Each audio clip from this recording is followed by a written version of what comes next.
इस कार्यक्रम के पुण्यार्चक हैं श्री लालजी जैन, श्रीमती सूरज जैन, पुत्र पुत्रवधू श्री अजित जैन, श्रीमती नम्रता जैन, डॉक्टर आशीष जैन, श्रीमती निधि जैन, पुत्र चमन जैन, पौत्र एवं पौत्री नमन जैन, आगम जैन, अतिशय जैन, अंश जैन, उर्वी जैन, आर्या जैन, अंशिका जैन, श्री संजय जैन, श्रीमती प्रिया जैन, श्री दीपेंद्र जैन, श्रीमती दीपशिका जैन, श्री विवेक जैन एवं समस्त ईटमा परिवार, अमरपाटन, जिला मेहर, मध्य प्रदेश।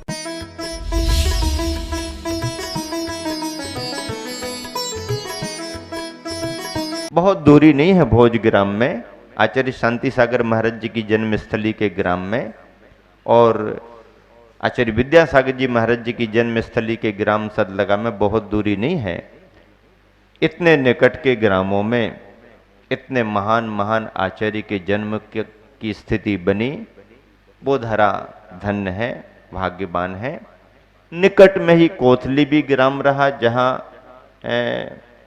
आज वर्तमान में परंपरा में जिनका नाम बहुत अच्छे से लिया जाता, आचार्य देशभूषण जी महाराज जी, उनका ग्राम भी कोथली, वो भी 18-20 किलोमीटर पर ही, 20-25 किलोमीटर पर भोजग्राम आदि आदि, इतने निकट निकट 25-30 किलोमीटर के दायरे में तीन तीन बड़े बड़े समूची दिगंबर जैन समाज को, जिन शासन को गौरवान्वित करने वाले ऐसे महान महान आचार्य, वो 30 किलोमीटर की जमीन कितनी भाग्यशाली रही होगी। फिर गुरुवर आचार्य श्री की चर्चा करें तो आचार्य श्री की जन्मस्थली सदलगा कर्नाटक का ही भाग है, और वैसे भी भारतवर्ष में कर्नाटक जल, वायु और हरियाली को लेकर के प्रसिद्ध है। समूचे प्रदेशों में कर्नाटक की पहचान है, जलवायु की अनुकूलता, हरियाली से समृद्ध, हरा भरा प्रदेश है, धन धान्य से समृद्ध, सरलता से भी समृद्ध प्रदेश है। और ऐसा महसूस हम लोगों ने कर्नाटक की यात्रा, तीर्थों की वंदना, गोमटेश्वर बाहुबली की वंदना करते हुए महसूस किया। समाज में धार्मिक भावनाएं जगह जगह देखने को मिली। सदलगा की स्थिति में 5 दिगंबर जैन मंदिर वर्तमान में हैं। प्राचीन मंदिरों में दौड्ड वसदी के नाम से एक बहुत प्राचीन पुराना बड़ा मंदिर है, शिखर बसदी के नाम से एक दूसरा मंदिर है, कल वसदी के नाम से एक तीसरा मंदिर है। ये सदलगा के प्राचीन इतिहास के जुड़े हुए मंदिर हैं। आचार्य श्री के समूचे परिवार ने जब गृह का परित्याग कर दिया, तब की स्थिति ये बनी कि उस जगह का उपयोग किस रूप में हो, तो श्रद्धालुओं ने उस जगह का उपयोग किसी दूसरे रूप में ना हो, तो उस पीढ़ी के समझ लीजिए कि जो एक कुलदीपक के रूप में महावीर भैया रहे, उनसे अनुनय विनय निवेदन किया गया कि ये जगह, ये मकान यदि हम श्रद्धालुओं को मिल जाए तो फिर यहाँ पर हम सब स्मृति स्वरूप एक मंदिर बनाना चाहते हैं। और महावीर भैया ने सहज भावों का महत्व समझते हुए और इस स्थान को छोड़ दिया। पास में ही 5 किलोमीटर पर उन्होंने अपनी जगह पर मकान बनाया, परिवार के साथ वहां रहते हैं। समाज बंधुओं ने विशेष रूप से दिल्ली के महावीर प्रसाद जी के विशेष भावों के साथ बहुत सारे समाज बंधुओं ने, स्थानीय समाज बंधुओं ने मिलकर के शांतिनाथ दिगंबर जैन मंदिर का निर्माण किया। भव्यतम प्रतिमा विराजमान हुई और पंच कल्याणक संपन्न भी हुआ। मुनि नियम सागर जी महाराज जी आदि अनेक मुनिजन और आर्यिका संघों के सानिध्य में बहुत अच्छे तरीके से पंच कल्याणक संपन्न हुआ। बहुत लोगों ने पंच कल्याणक का आनंद लिया। एक गुफा मंदिर भी है, जिस गुफा मंदिर से गुरुवर के जीवन के बहुत प्रेरक संदर्भ जुड़े हुए हैं, आगे आपको सुनने को मिलेगा। ऐसे सदलगा की भौगोलिक स्थिति अपने आप में जलवायु को लेकर के बहुत ही समशीतोष्ण है। गुरुवर के आशीर्वाद से उस स्थली पर मुझे और एलक निश्चय सागर जी को चतुर्मास करने का सौभाग्य भी प्राप्त हुआ। हम भाग्यशाली हैं। लोग बड़े बड़े सिद्ध क्षेत्रों पर जाकर के चातुर्मास करके अपने को भाग्यशाली मानते हैं।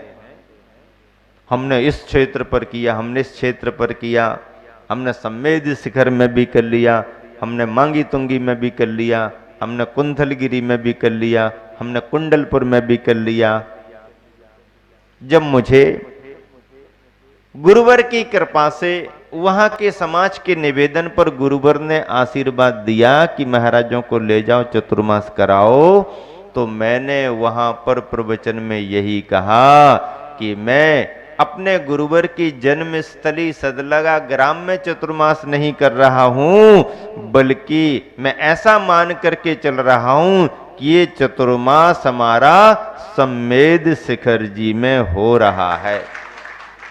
सम्मेद शिखर में ही हो रहा है। और ऐसे ही उत्साह और प्रसन्नता से पूरा चतुर्मास संपन्न किया। सदलगा की भौगोलिक स्थिति में दिगंबर जैन समाज के लगभग 500-600 घर हैं। 600 घर से ऊपर ही निकलेंगे, संपूर्ण दिगंबर धर्म के अनुयायी हैं। श्रद्धा बहुत है, सरलता बहुत है। व्यावसायिक रूप में 80% समाज लगभग कृषि कार्य से जुड़ी हुई है। दक्षिण भारत की समाज में कर्नाटक में जो भी दिगंबर जैन समाज है, लगभग 80% भाग, 70% 80% भाग किसानी से जुड़ा हुआ है, कृषि को महत्व देते हैं। और वैसे भी आदिनाथ भगवान की परंपरा में मुख्य महत्व तो ऋषि बनो, और ऋषि नहीं बन सकते हो तो कृषि करो। ऋषि और कृषि की ही प्रधानता रही। आत्म पुरुषार्थ करना है तो ऋषि बनो, आत्म पुरुषार्थ करने में कमी महसूस होती है तो ग्रस्त धर्म में रहो, कृषि करो। कृषि एक प्रधान धर्म रहा है और उसका पालन कर्नाटक के प्रांत में होते हुए सदलगा की दिगंबर जैन समाज में भी कृषि की प्रधानता है, पानी की बहुलता है, अच्छे रूप में फसल आती है। और फसलों में भी पुराने समय से मुख्य फसल तो गन्ना और तम्बाकू ही रही। चाहे जैन बंधु हो, चाहे जैनेतर बंधु हो, अपनी खेती में गन्ना बहुतायत, उसी के साथ तम्बाकू की भी खेती करते आए हैं पूर्वज। अब समय के अनुसार परिवर्तन हुआ है और अन्य साधनों के माध्यम से अन्य भी खेतियां शुरू हो गई हैं, पर मूल प्राचीन समय से यही खेती रही। वहां की समाजों में लगभग 2 तरह की चर्चा आती है, चतुर्थ जैन और पंचम जैन। जब वहां पर हम लोगों का प्रवास हुआ, समाज बंधुओं से परिचय हुआ, तो परिचय में सब बात सामने आई, चतुर्थ जैन, पंचम जैन। फिर उनके बारे में पूछा कि इसका फर्क कहां से कैसे शुरू हुआ। तो एक पहले तो बड़ा विचित्र वाकया हमारे को समझ में आया, और महावीर भैया से पूछा तो महावीर भैया हंसते हंसते कहने लगे, बोले महाराज जी ये तो सब बातें अब ख्याल में आने लगी हैं, लेकिन कभी कभी हमारे पूर्वज भी ऐसा बता दिया करते थे कि ऐसा ऐसा होने से ऐसा अंतर हुआ है। हमने कहा आपने क्या सुन रखा था पहले? बोले जब हम छोटे थे अपने पिताजी से पूछते थे ये चतुर्थ जैन और पंचम जैन का क्या अंतर कहलाता है, तो बोले हमारे पिताजी हंसते हंसते बता देते थे कि जो चतुर्थ काल से चले आ रहे हैं वो चतुर्थ जैन, और जो पंचम काल में हो गए वो पंचम जैन। तो हमने कहा ऐसा तथ्य भी है क्या? तो बोले नहीं नहीं, ये तो एक समझ लीजिए कि परंपरा से जोड़ने की बात है कि चतुर्थ काल से ही जो धर्म का पालन करते आ रहे वो चतुर्थ जैन, और जो पंचम काल में ढले हुए हैं वो पंचम जैन हो गए। तो इसकी वास्तविकता क्या हो सकती है?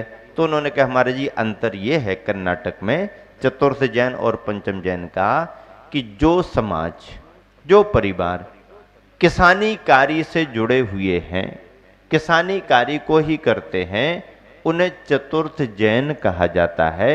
और जो व्यापार धंधे आजीविका में लगते हैं, व्यापारिक लाइन में आते हैं, उन परिवारों को पंचम जैन कहा जाता है। ये एक तथ्यपूर्ण अंतर हम लोगों को समझ में आया है, ऐसा उन्होंने मुझे बताया। तब मुझे भी ये बात ख्याल में आई।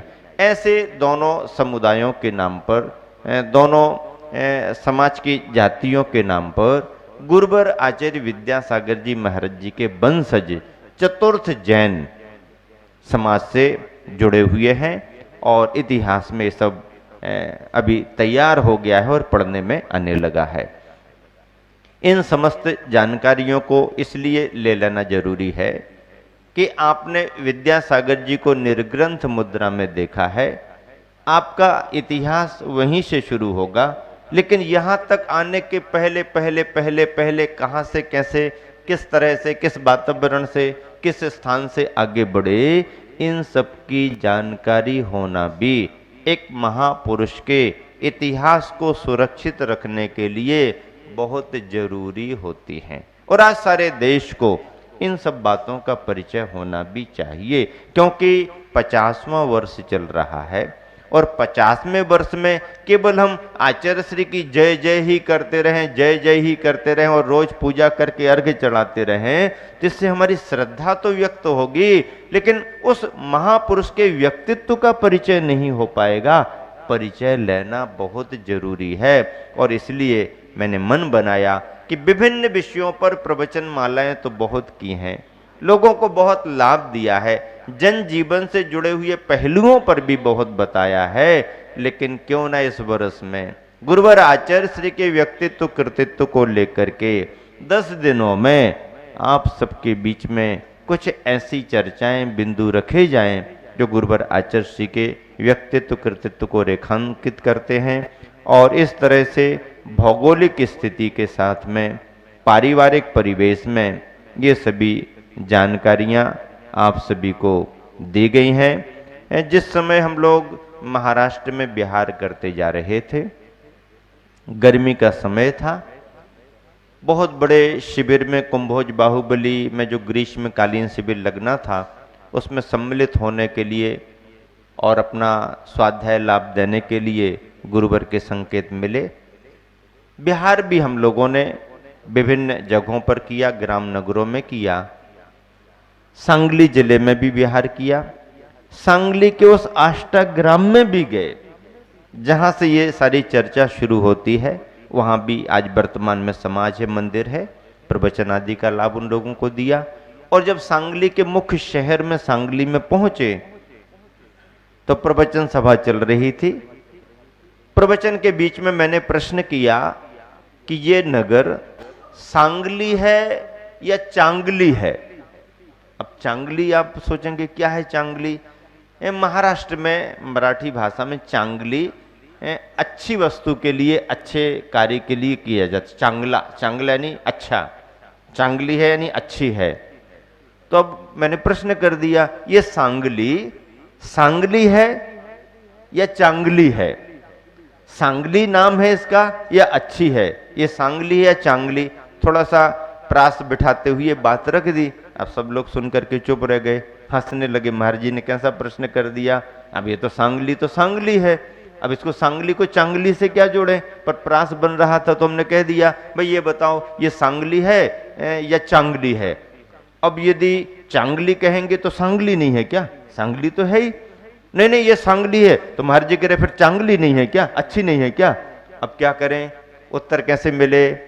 सुनते सुनते एक बालिका खड़ी हुई, पाठशाला में पढ़ती थी और कहने लगी, महाराज जी जब तक महाराज जी इस नगर में रहते हैं तो ये चांगली रहती है, और महाराज वगैरह यहां से बिहार कर जाते तो केवल ये सांगली रह जाती है। क्या उत्तर दिया उसने? बहुत समझदारी से उत्तर दिया। बोले महाराज जी आप जैसे महाराज जी हैं, कोई महाराज जी आते हैं तो हमारा ये नगर चांगली हो जाता है, और जब महाराज जी चले जाते हैं तो हम लोग इसको सांगली ही मान करके रहते हैं। सांगली तो सांगली है, महाराज जी माता जी कोई आ जाए तो चांगली हो जाती है। वास्तव में सच भी है। आचार्य श्री जहां पहुंच जाते हैं तो लोग कहते सोना सोना हो जाता है। क्या कहते हैं? सोना सोना हो जाता है। और आचार्य श्री जब बिहार कर देते हैं तो लोग कहने लगते सूना सूना हो गया। बिहार कर गए तो सूना सूना हो गया। और जब कोई गुरु आचार्य मुनि विराजमान होते हैं तो गांव कैसा भी हो, छोटा हो बड़ा हो, कोई फर्क नहीं पड़ता है। साधन कितने हैं क्या है ये भी फर्क नहीं पड़ता है। पर पंच परमेष्टि यदि विराजमान है, आचार्य उपाध्याय विराजमान है, कोई पिच्छीधारी अपने गांव नगर में विराजमान है, तो नगर की समाज की परिस्थिति कुछ भी क्यों ना हो, उनके विराजमान होने से समाज के अंदर जो प्रसन्नता का भाव बढ़ता है, जो परिणामों में विशुद्धि आती है, जो स्वाध्याय ज्ञान लाभ से आनंद की अनुभूति होती है, उनके आहार व्यवहार से मोक्ष मार्ग का जो बोध होता है, उससे उनकी उपस्थिति में वह ग्राम नगर सोना सोना माना जाता है, सोना सोना जैसा लगता है। और जब ऐसे वीतरागता के आयतन, धर्म की मुद्राएं उन नगर बस्तियों से बिहार कर जाती है, फिर धर्म का विशेष लाभ मिलना बंद हो जाता है, तो धर्म श्रद्धालु बंधुओं को ऐसा लगता जैसे सब सूना सूना हो गया है। तब कहीं जाकर के उस सांगली में लोगों ने उस उत्तर को सुनकर के भी आनंद का अनुभव किया कि यदि हम इसे सांगली कहते तो भी हम उलझ जाते, चांगली कहते तो भी तर्क में उलझ जाते। उत्तर ये सही निकला, बराबर निकला। क्या निकला? कि ये नगर सांगली भी है और चांगली भी है। महाराज हैं तो इसे हम चांगली कहेंगे, और महाराज चले जाएंगे तो सांगली कहेंगे। अभी एक दिन ऐसा प्रश्न आ गया सभा में, पूछने वाले ने पूछ लिया, प्रश्नोत्तरी चल रही थी, शिविर चल रहा था, प्रश्न पूछे जा रहे थे, सभा में से उत्तर आ रहे थे। जो उत्तर देते उन्हें तुरंत पुरस्कार दिया जाता। एक प्रश्न ऐसा पूछ लिया गया, चलो बताओ इस वर्ष आचार्य विद्यासागर जी महाराज का चातुर्मास कहाँ होगा। अब प्रश्न पूछने वाले ने पूछ लिया, अब उत्तर देने की किसकी हिम्मत? कौन दे सकता? अरे मुझसे भी कोई पूछे तो मैं नहीं दे सकता, मैं क्या बताऊं? मैं बता सकता क्या कि आचार्य का चतुर्मास कहां होगा? कोई गैसिंग सब फेल हो जाती है। आज भी कोई कहने की स्थिति में है? व्हाट्सएप का कोई मैसेज पक्का बता सकता है क्या कि आचार्य का चतुर्मास कहां होगा? अरे संकल्प लेने के एक दिन पहले तक संघ भी नहीं बता पाता कि आचार्य श्री कल यहां पर स्थापना कर ही लेंगे। जब संकल्प कर लिया तो अपने आप घोषणा हो जाती कि आचार्य श्री ने रुकने का संकल्प कर लिया। पूछने वाले ने प्रश्न पूछ लिया, इस वर्ष बताओ आचार्य श्री का चतुर्मास कहां होगा? कोई उत्तर दे नहीं पाया। मैंने भी सोचा ये कहां का अटपटा प्रश्न कर दिया इसने, ऐसा पूछना पड़ता क्या? लेकिन उसके बाद भी पाठशाला का एक छोटा सा बच्चा खड़ा हो गया। देखो पाठशाला की प्रभावना बता रहा हूं, उसने सांगली भी कहा और चांगली भी कहा बालिका ने। और एक बच्चा खड़ा हो गया, कहने लगा मेरा तो मन कह रहा है कि बागड़ में होगा। क्या उत्तर दे दिया उसने? मेरा तो मन कह रहा है कि बागड़ में होगा।